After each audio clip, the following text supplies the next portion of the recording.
Kagaya kanina, magbuo ng team ng 5 para maglaro ng Arrange Yourselves.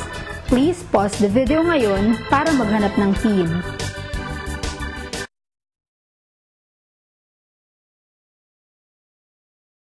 Kagaya kanina, kapag sasabihin ni Pastor Dave kung paano kayo mag-arrange yourselves, pause the video at gawin na ninyo kaagad. Kapag tapos na kayo sa isang pag-arrange yourselves, ituloy ang video upang tanggapin ang susunod na instruction kung paano kayo ay mag-arrange yourselves. Okay, handa na tayo ulit yung grupo ng 5. Maglalaro tayo ng arrange yourselves ulit. Handa na po ba? Okay, arrange yourselves ayon sa haba ng buhok.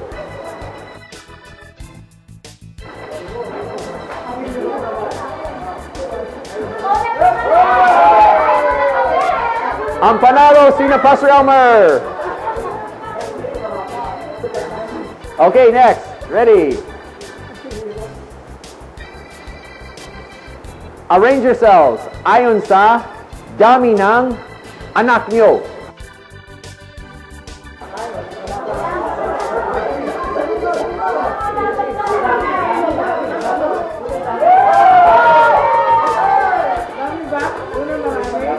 Ang panalo daw si Pastora Liza. Pero, hindi pa handa talaga.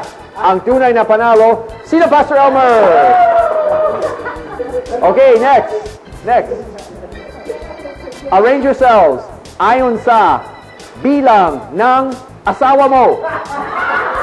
Ay, biro lang. Okay, arrange yourselves ayon sa kung saan kayo ipinanganak. Dito. Pinakamalapit dito sa pinakamalayo dito.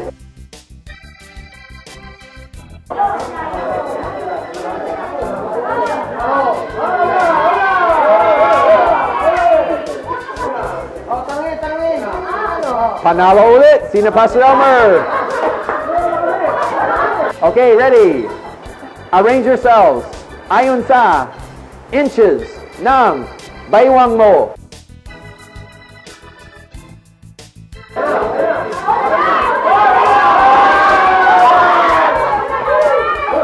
Ang panalo, sina Pastor Vic.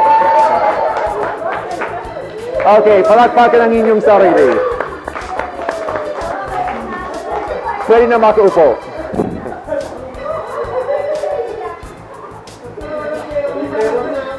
Okay, tuloy po tayo sa page 184. Personal Development and Systems or Personal Development and Structure. Kung tingnan natin yung structure ng ating personal na buhay, kung tingnan natin yung big picture ng ating buhay, meron 3 malaking focus sa ating buhay. Upward focus sa pagsamba sa Panginoon. Inward focus sa iglesia para palakasin ng iglesia. And outward focus sa mundo para maligtas ang tao at para magkaroon ng impact. So, upward focus, inward focus, and outward focus. Isa-isahin po natin ito. Una, yung upward focus. Meron tayong focus sa ating buhay para sambahin ang Panginoon. Kaya linggo-linggo, sama-sama tayo. Ang isang malaking sadya ay sama-sama sumamba. So naway bawat linggo talagang sumasamba tayo sama-sama. Hindi lang sama-sama ang ating pagsamba, maganda din na bawat isa sa atin may sadyang oras, bawat araw, na nakafocus sa pagsamba sa Panginoon. Iba ito sa ating Bible reading for edification. Iba itong panalangin for the lost. Ito ay sadyang oras, bawat isa, bawat araw, sumamba sa Panginoon personally. Ang maganda din sa ating upward focus sa pagsamba, sumasamba din tayo sa Panginoon, hindi lang sa sadyang oras, kundi lahat ng oras. Bawat sandali. Sabi ng Psalms 34 verse 1, I will bless the Lord, kailan po? At all times. So dapat, as a way of life, patuloy, bawat sandali, tayo ay sumasamba sa Panginoon. So tayo ay nakafocus upward. Ang isang focus ng ating buhay ay sa pagsamba. Pangalawa po ay inward focus. Yung inward focus, yung focus ay nasa iglesia. Sa loob ng iglesia. Sabi ng Efeso 3:20 hanggang 21, that we bring glory to God through the church. Kaya para magbigay ng kaluwalhatian sa Panginoon, meron tayong focus in the church. Palalakasin natin ang church. At kapag palalakasin natin ang church para maging ganap, kompleto, walang kakulangan, yung pinag-aralan natin minsan, pag magiging malakas ang iglesia, yan ang nabibigay ng kaluwalhatian sa Panginoon.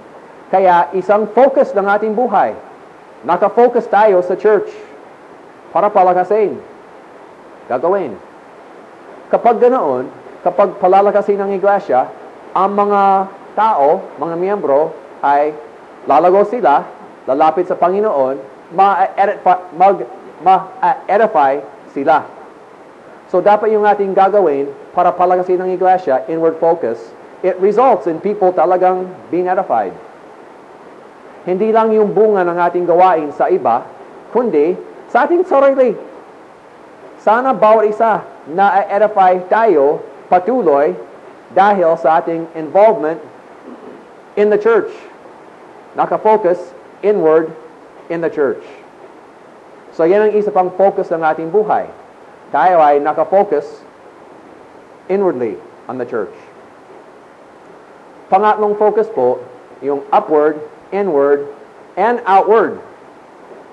Meron din tayong outward focus.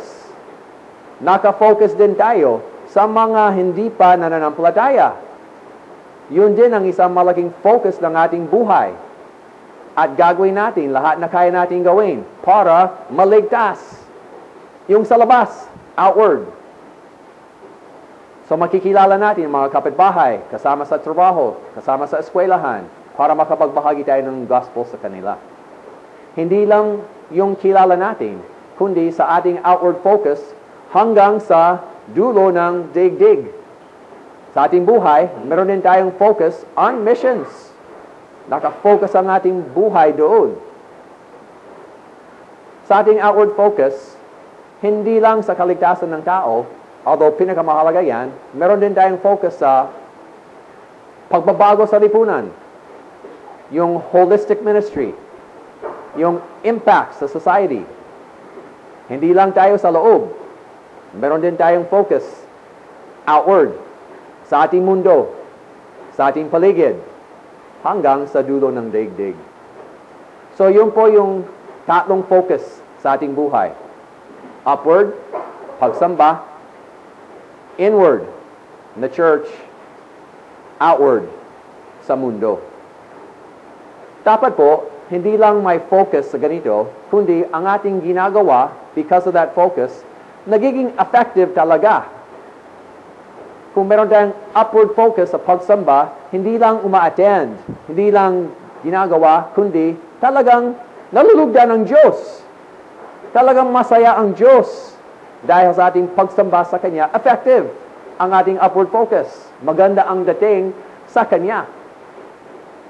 Ganon din sa inward focus. Dahil sa ating focus sa loob, sa iglesia, sana ang mga tao ay na-edify talaga. Lumalapit sila sa Panginoon. Pati tayo, lumalago talaga dahil sa ating involvement in the church.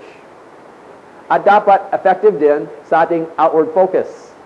Ang mga tao ay naliligtas talaga dahil sa ating ginagawa. May impact, tayo ay ilaw at asin, magkakaroon ng impact sa lipunan talaga. So sana magiging effective sa bawat focus natin. Ngayon, tingnan po natin sa tatlong focus na ito, saan po kayo ay pinakamalakas? Upward focus, pagsamba. Inward focus, sa church.